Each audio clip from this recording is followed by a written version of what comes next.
y a le côté familial, c'est-à-dire que nos enfants étaient soignés au niveau principalement par homéopathie.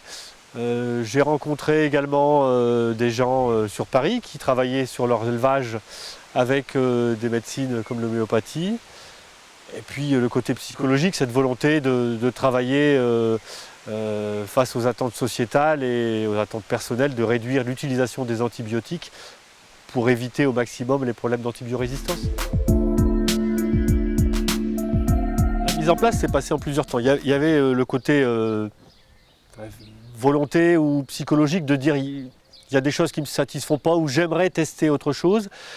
Et puis une première formation face à des échecs de soins à partir d'antibiotiques. Je suis revenu sur cette formation en disant on avait vu ça en formation, tel remède homéopathique, pourquoi pas essayer.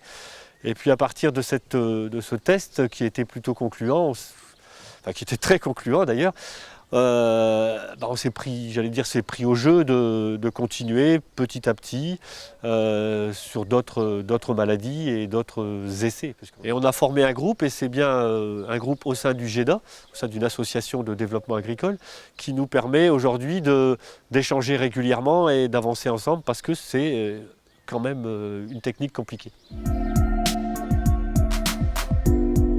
Ce qui va différencier, c'est qu'avant on appelait le vétérinaire et c'était lui en fait qui prenait en charge les soins de l'animal avec ses méthodes à lui, conventionnelles. Et maintenant, ce qui change, c'est que c'est nous qui allons chercher les symptômes. Donc on ne délègue plus cette tâche au vétérinaire et on prend le temps d'observer ces animaux, on passe plus de temps avec eux et on apprend à mieux les connaître aussi. Et c'est de là que de fil en aiguille, on les soigne plus rapidement aussi. Donc on a ce gain d'autonomie en soins des animaux qui est quand même très intéressant. Et c'est ce qui change nos pratiques, en fait, c'est qu'on a aussi la satisfaction de soigner nous-mêmes nos animaux. Pour être un peu plus chiffré, effectivement, dans le groupe, par exemple, sur l'utilisation des seringues à mammites, on a réduit de 50%. Moi, personnellement, qui ai un peu plus de recul, aujourd'hui, on est plutôt sur l'ensemble des frais vétérinaires à moins 60% d'utilisation de produits antibiotiques. On s'est rendu compte aussi, grâce au GTE qu'on fait tous les ans, qu'on a baissé nos frais vétérinaires, puisqu'on est descendu de 23 € les millilitres à 6 € les millilitres en 3 ans de pratique. Donc c'est vraiment pas négligeable.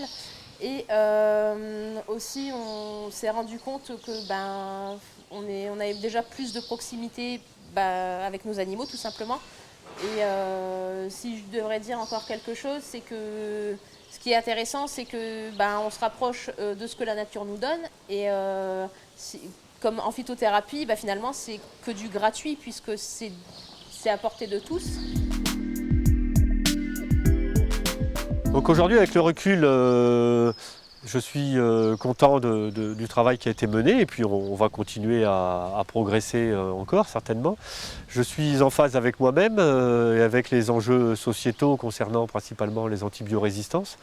Donc c'est une technique que je trouve géniale et que je compte perdurer sur l'exploitation. À notre niveau, ce que j'aimerais, c'est me perfectionner plus dans les problèmes de mise bas, puisque je ne connais pas tout, on ne peut pas tout connaître et il y a toujours à apprendre. Et si j'ai un souhait pour l'avenir, je dirais que j'aimerais vraiment beaucoup que les agriculteurs s'y mettent de plus en plus, déjà pour notre avenir et puis aussi pour l'avenir de l'agriculture.